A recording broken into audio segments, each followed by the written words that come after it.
కార్యకర్త అన్న. అంతెందుకన్నా ఇలా రాజ్యసభలో సుందరం మాస్టర్ 2 కాళ్ళు నరికేస్తే ఇప్పటికి పెట్టుడు కాళ్ళతోని వాళ్ళ ధర్మం కోసం, దేశం కోసం, పార్టీ కోసం పనిచేస్తున్న వ్యక్తిని గుర్తించి నా నరేంద్ర మోడీ రాజ్యసభ మెంబర్ ఇచ్చిన విషయాన్ని మనం మర్చిపోద్దన్నా. అదే తెలంగాణ రాష్ట్రంలో అనేక మంది కార్యకర్తలు ఓడగొట్టుకున్నామన్నా. ఎదురుస్తున్నా వాళ్ళ ఆత్మలన్నీ పైనుంచి మేము బలిదానం అయిపోయినాం, మీకు బలిదానం చేసే అదృష్ట అవకాశం మీకు లేదు, మా కోసం పనిచేయండి, మా లక్ష్యాన్ని నెరవేర్చండి, మా బలిదానాలను గుర్తించండి, తెలంగాణ రాష్ట్రంలో భారతీయ జనతా పార్టీని అధికారంలోకి తీసుకురండి అని చెప్పి ఆ పైన ఉన్నటువంటి అమర వీరులు మనకు కోరుతున్నా. ఒక్కసారి గుర్తుంచుకోండి. చిన్న అభిప్రాయ భేదాలు ఉంటాయన్న, వాటిని పక్కకు పెట్టండి. మన ఒక ఫ్యామిలీ, ఒక కుటుంబం, ఇంత పెద్ద మా సైన్యం ఉంది, ఇంత పెద్ద మా కుటుంబం ఉందని భావించే ఈ వేదిక మీద నాయకులం అందరం కూడా కలిసి కట్టుగా ఈ తెలంగాణ రాష్ట్రంలో మోడీ రాజ్యం కోసం, రామ రాజ్యం కోసం ఇలా పరితపించి 24 గంటలు కష్టపడి పనిచేస్తున్నామన్నా. ఒక్కసారి ఆలోచించండి. ఈ తెలంగాణ రాష్ట్రంలో నిధులు ఇచ్చేది మనం, ఇలా అభివృద్ధి చేస్తున్నది మనం. ఇవాళ రైతులు రోడ్ల మీద చూస్తే కొనుగోలు ఇప్పటికీ ప్రారంభించకపోవడం వలన ఇప్పటికే కొనుగోలు పూర్తి కావాలి. వర్షాలు పడి, వడగల వానలు పడి వాళ్ళ రైతులు రోడ్ల మీద పడిగాపులు కాస్తే ఇంతవరకు కొనుగోలు ప్రారంభించకుండా రైతులను అరిగోస పెడుతున్న ప్రభుత్వం కాంగ్రెస్ పార్టీ ప్రభుత్వం. ఇలా పైసలు ఇచ్చింది మనం, కొనుగోలుకు డబ్బులు ఖర్చు పెట్టేది మనం, నిధులు ఇచ్చేది మనం, మధ్యవర్తిత్వం వహించి కొనుగోలు ప్రారంభించకుండా రైతులను నడ్డి విస్తున్న ప్రభుత్వం ఇలా కాంగ్రెస్ పార్టీ ప్రభుత్వం.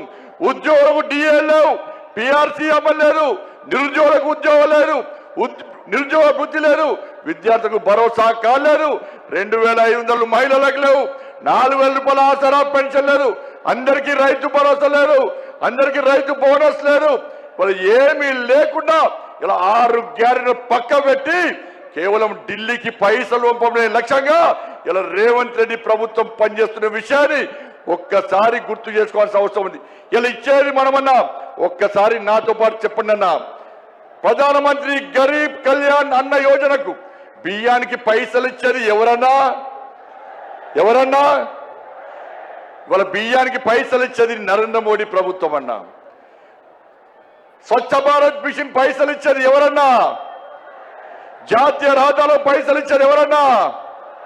రైల్వే నిధులు ఇచ్చేది ఎవరన్నా?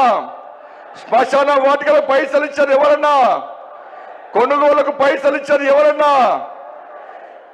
శ్మశాన వాటికలకు పైసలు ఇచ్చేది ఎవరన్నా? అన్ని నిధులు మనమే ఇస్తుంటే, వేల కోట్ల రూపాయల నిధులు మనకు వస్తుంటే ఇవాళ కాంగ్రెస్ పార్టీ ప్రభుత్వం మాకు ఏమి ఇస్తలేదని ఎలా భారతీయ జనతా పార్టీ ప్రభుత్వాన్ని బదనాం చేసే ప్రయత్నం చేస్తే అడ్డుకోవాల్సిన బాధ్యత మనకుదన్నా. ఇలా సనాతన ధర్మం కోసం పనిచేస్తామన్నా, ఈ తెలంగాణ రాష్ట్ర అభివృద్ధి కోసం పనిచేస్తామన్నా. సనాతన ధర్మం లేని భారతీయ జనతా పార్టీ లేదు. అరే 80% హిందువుల కోసం పనిచేసే పార్టీ నా భారతీయ జనతా పార్టీ. మేము ఒక వర్గానికి కొమ్ముగాయం, ఒక వర్గాన్ని వ్యతిరేకించాం. మేము సనాతన ధర్మానికి అడ్డొస్తే, నా ధర్మాన్ని హేళన చేసే ప్రయత్నం చేస్తే, నా సమాజాన్ని చీల్చే ప్రయత్నం చేస్తే ఏ భారతీయ జనతా పార్టీ కార్యకర్త ఊరుకునే ప్రసక్తి లేదు. మేము అల్లాను కించపరచలే, మేము యేసు ప్రభుని కించపరచలే, కానీ నా రాముడిని కించపరిస్తే, నా భగవంతుని కించపరిస్తే, నా సమాజాన్ని హేళన చేసే ప్రయత్నం చేస్తే ఊరుకునే ప్రసక్తి లేదన్న విషయాన్ని కాంగ్రెస్ పార్టీ, కమ్యూనిస్టు పార్టీలు కానీ బీఆర్ఎస్ పార్టీ కానీ గుర్తుంచుకోవాలి. అందుకే భారతీయ జనతా పార్టీ కార్యకర్తలారా అందరం కలిసి పనిచేద్దాం. నేను ఏ రోజు కూడా పార్టీ తల వంచుకునే పని చేయనన్నా.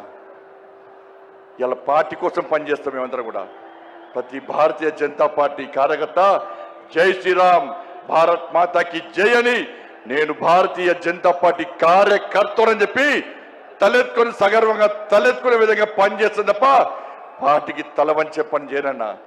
చాతగాని మూర్ఖులు, ధైర్యంగా రాజకీయంగా ఎదుర్కోలేని దద్దమ్మలు ఇలా ఏదో చేసి బండి సంజయ్ని కానీ భారతీయ జనతా పార్టీని ఇబ్బంది పడితే నేను ఫామ్ హౌస్ లో ఎలుకని కాదన్నా, నేను నా అయ్య పేరు చెప్పి రాజకీయాలు రాలేదన్నా, నా తాత పేరు చెప్పి రాజకీయాల్లో రాలేదన్నా, ఏదో జెండా పెట్టి అంటే రాలేదన్నా.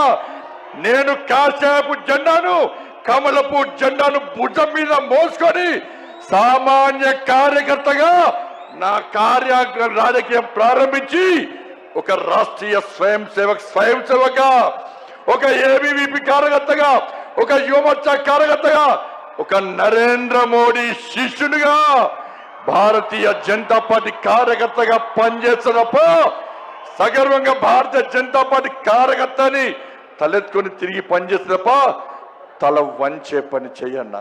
నన్ను నమ్మండి అన్నా, తప్పుడు ప్రచారం నమ్మకండి అన్నా. మా ఎంబడి ఉండండి, ఇక వదిలిపెట్టే ప్రసక్తే లేదు. ఈ రోజు నుంచే మోడీ గారు ఈ రోజు వచ్చిపోయిన తర్వాత ఈ రోజు నుంచే తెలంగాణ రాష్ట్రంలో ధర్మం, తెలంగాణ అభివృద్ధి, ధర్మం ఆధారితంగా తెలంగాణ రాష్ట్రాన్ని అభివృద్ధి చేయాలంటే జై శ్రీరామ్, జై తెలంగాణ, జై శ్రీరామ్, జై శ్రీరామ్. ధన్యవాదాలు. జై శ్రీరామ్, జై తెలంగాణ.